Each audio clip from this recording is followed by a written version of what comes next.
Yeah, the idea for Nobody in Particular came when I was working at a supermarket when I was 21, and I think it was just because I was working in self-serve and it was quite a boring shift, and sometimes, especially at night when there's not many customers, all there is to do is walk around and think, and I don't really know what triggered it. I just remember that it sort of just hit all at once and I was desperate to get home and write it all down.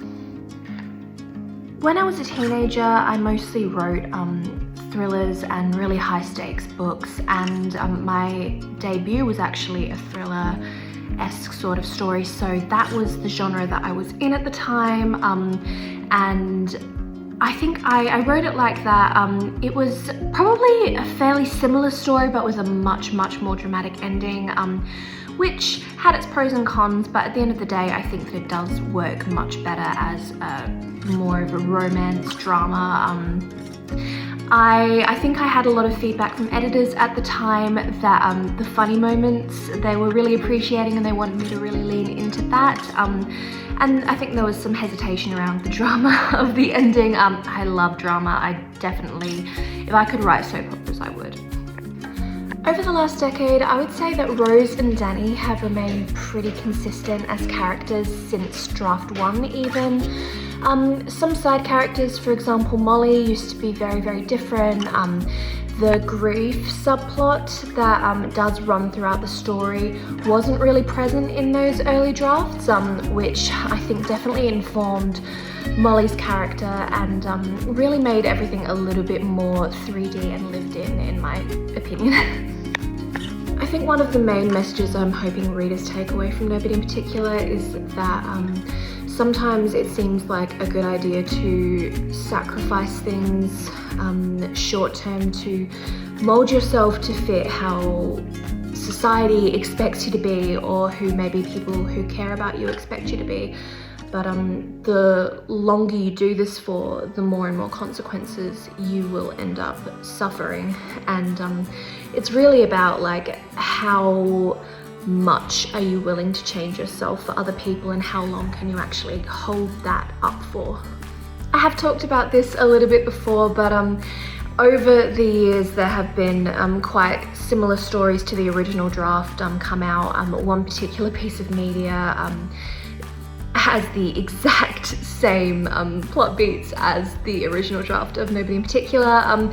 So when I sat down and I really had a look at the story, I wanted to think, okay, so what has been done and what is still acceptable in terms of tropes, things that people really love and expect to see in this type of story, and where can I suppose sidestep and introduce something new. And I think that when it comes to stories like that, it's really about delving into the characters, because every story, even if they have the exact same plot, is going to go differently depending on who the characters are, what they want, and how readers do identify with those characters. So really making sure that I understood the characters that I was working with and how they would react to this situation. It's very different to how a character in another piece of media would react to that same situation.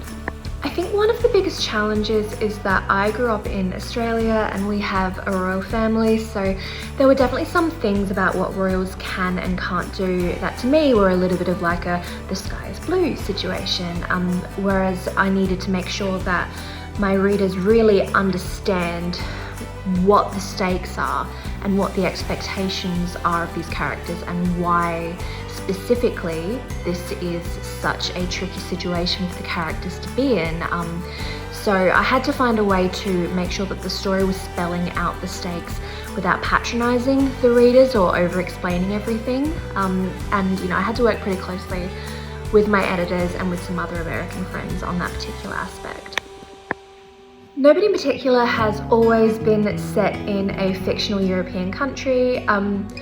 I think one of the main reasons for wanting to create a fictional country for me was that I don't personally feel comfortable writing books where people can assume that the main characters could be based on or supposed to be real people or even relatives of real people. So I more or less just wanted to keep it fictional but modern.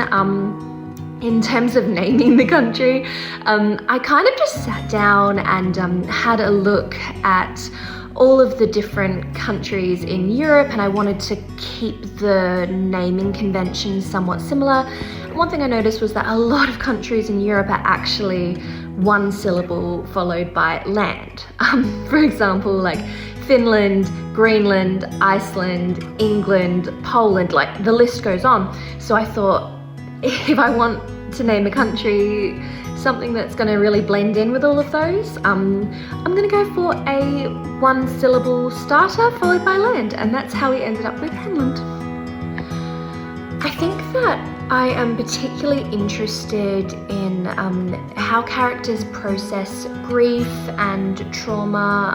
It's a theme that does come up often in my books, and in Nobody in particular, dissociation and avoidance comes up quite a bit.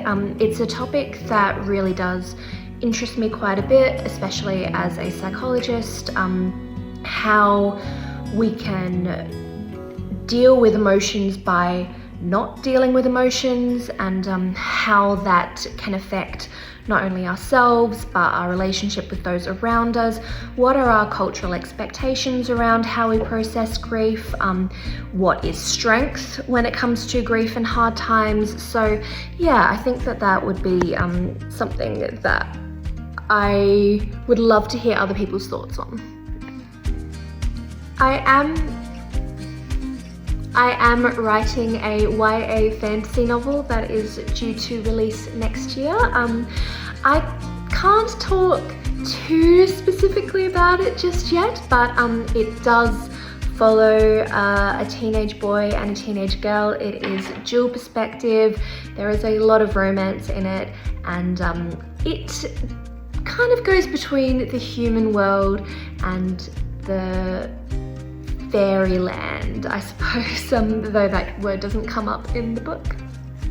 I think the biggest lesson that I took away from working on Nobody in Particular over such a long time was that sometimes things aren't working because you just don't have the skills yet, but that doesn't mean that you won't have the skills or the ideas that you need to make this work eventually.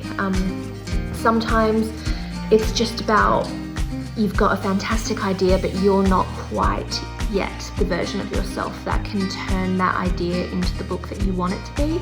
So do as much as you can now, and you can come back to it. There is no time limit on this kind of thing. It's, you know, writing is one of those careers where hopefully we can do it throughout our entire lives. Just do what you can now, revisit it in a year, revisit it in a few years. Sometimes just pick up old work and see what you think about it, and see if it's sparking any new ideas or any inspiration now, because sometimes you might surprise yourself.